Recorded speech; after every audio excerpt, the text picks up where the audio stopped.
હવે તો કાલે સ્ટેટનું છેલ્લું કોઈ વિચાર્યું નહીં હોય ને એ જગ્યાએ ફરવા જવું. શું કરો પપ્પા, હિસાબ કરો છો? હા પપ્પા, મને જ હિસાબ કરવા આપજો. એકાઉન્ટના પેપર મને 100 માંથી 100 આવવાના છે. હા, તું અંદર જા તને આઈને કહું છું. યે પેપર પૂરા થઈ ગયા. હવે 4 દિવસ વેકેશન એ મોત બોલી છે કે ભૂક્કા કાઢી નાખે બધાના. રજામાં તારે જ્યાં જવું છે ત્યાં તને લઈ જઈશ. શું કામ હે પપ્પા? અરે ચાલ.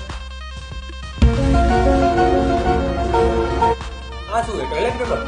લિસ્ટ છે. કાલથી તારું બહાર જવાનું બંધ, તારો મોબાઈલ બંધ, ટીવી બંધ, આઈપીએલ જોયો ને ટીવીમાં એ પણ બંધ. ચેનલ કઢાઈ નાખું છું કાલથી હું. ટ્યુશન બંધ. હા, ટ્યુશન 2 ટાઈમ જવાનું, સવાર ને સાંજ બંને. તારા ભાઈબંધો જોડે તું રખડવા જાય છે ને એ પણ બંધ. ક્યાંય દેખાણું જ મને રખડતા, મારીને છોતરા કાઢી નાખાય. તારું સુવાનું પણ બંધ. થોડું ડિસ્કાઉન્ટ કરી આપો ને. ડિસ્કાઉન્ટ જોઈશે તારે.